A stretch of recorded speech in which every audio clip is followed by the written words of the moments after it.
ఈ నెల 26వ తేదీ అంటే సోమవారం అనంతపురం న్యూ టౌన్లో ఉన్న ప్రభుత్వ జూనియర్ కళాశాలలో ఒక పెద్ద బహిరంగ సభ కాంగ్రెస్ పార్టీ నిర్వహిస్తూ ఉంది. ఏఐసిసి అధ్యక్షులు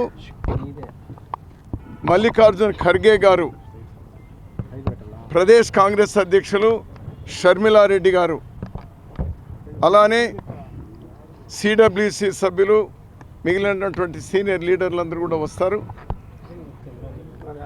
చాలా పెద్ద భారీ బహిరంగ సభల ద్వారా ఎన్నికల శంఖారావాన్ని అనంతపూర్ నుంచినే పూరించడానికి కాంగ్రెస్ పార్టీ నిర్ణయం తీసుకున్నది. ఈ గ్రౌండ్ చూడడానికి, ఇది ఫైనలైజ్ చేయడానికి మేమందరం కూడా ఇక్కడికి వచ్చినాం. రాష్ట్రంలో, దేశంలో, ఎందుకంటే 2 ఎన్నికలు ఏకకాలం జరుగుతూ ఉన్నాయి కాబట్టి ఆ ఎన్నికల శంఖారావాన్ని ఇక్కడ పూరిస్తున్నటువంటి నేపథ్యంలో కాంగ్రెస్ పార్టీగా ఈ రాష్ట్ర ప్రజలకు ఏమి చెప్పబోతుంది, ఏం అష్యూరెన్స్ ఇవ్వబోతుంది, ప్రతి కుటుంబానికి ఏ విధంగా న్యాయం చేయబోతుంది, ఈనాడు ఉన్న స్థితి నుండి ఉన్నత స్థితికి రాష్ట్రం కానీ, కుటుంబాలు కానీ, అన్ని వర్గాల వాళ్ళు కానీ ఉన్న స్థితి నుండి ఉన్నత స్థితికి తీసుకెళ్ళడం ఏ విధంగా అనేటువంటిది ఇక్కడి నుంచినే ప్రకటించడం జరుగుతుంది కాంగ్రెస్ పార్టీ. ఈ సభలో అందరూ పాల్గొనాలని, ఇది విజయవంతం చేయాలని, కాంగ్రెస్ పార్టీకు వెన్నుదన్నుగా ఉండాలని, కాంగ్రెస్ పార్టీ బలమైనప్పుడే ఈ రాష్ట్రానికి మేలు జరుగుతుందని, నలుగురు కూడా ఈ రాష్ట్రాన్ని ముంచేసినారు.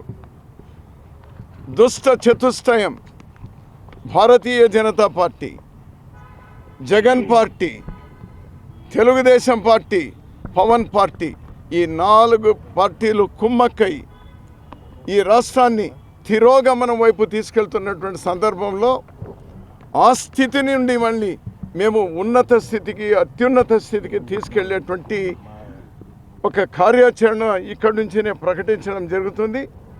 ఈ సభను దిగ్విజయం చేయాలి, కాంగ్రెస్ పార్టీకు బలం ఇవ్వాలని అందరినీ కోరుతా ఉన్నాం. మేము 50,000 మందితో అని అనుకుంటున్నాం. భవిష్యత్ సంఖ్య దానికంటే పెరుగుతుంది అని అనుకుంటా ఉన్నాం.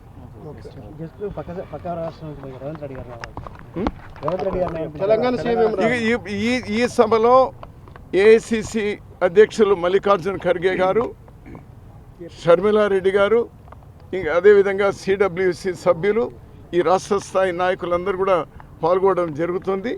ప్రతినిధులుగా మిగిలినటువంటి జిల్లాల వాళ్ళు కూడా, మా జిల్లా కాంగ్రెస్ పార్టీ అధ్యక్షులు అలాంటి వాళ్ళు, మిగిలినటువంటి జిల్లాల వాళ్ళు కూడా వస్తూ ఉన్నారు. తర్వాత జరిగేటువంటి సభల్లో తర్వాత ఇంకో 3-4 పెద్ద సభలు నిర్వహించబోతా ఉన్నాం. అది పోలవరం ప్రాజెక్టుకు సంబంధించి కానీ, లేక విశాఖ ఉక్కు కర్మాగారానికి సంబంధించి, రాజధానికి సంబంధించి, ప్రత్యేక హోదా, అదేవిధంగా మిగిలినటువంటి విభజన హామీలు ఏవైతే ఉన్నాయో వాటికన్నిటికి సంబంధించి కూడా చాలా పెద్ద సభలు జరగబోతున్నాయి. డిక్లరేషన్స్ సభలు సపరేట్గా జరిగిపోతాయి. దానికి సంబంధించి కర్ణాటక ముఖ్యమంత్రి, తెలంగాణ ముఖ్యమంత్రి, ఇతర నేషనల్ లీడర్స్ అందరూ కూడా భవిష్యత్తులో పాల్గొబోతారు.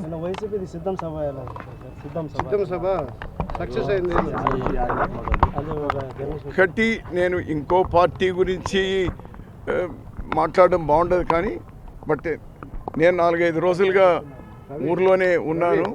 వాళ్ళు వచ్చి చెప్పింది, ఎవరైతే వెళ్ళినటువంటి వాళ్ళు వచ్చి చెప్పింది, ఏదో ఒక బస్సు పెట్టినారని, ఒక బస్సుకు 20,000 రూపాయలు ఖర్చులకు ఇచ్చినారని, బిర్యానీలు ఇచ్చినారని, మందు సప్లై చేసినారని, అందులో అధికారులు కూడా వాడుకున్నారని, ఉపాధి హామీ సంబంధించినటువంటి అధికారులు వాడుకున్నారు, ఎన్ఆర్ఈజీ, అదేవిధంగా మెప్మా అధికారులు వాడుకున్నారు, అదేవిధంగా డ్వాక్రా అధికారులు వాడుకున్నారు, అదేవిధంగా వాలంటీర్లు వాడుకున్నారు.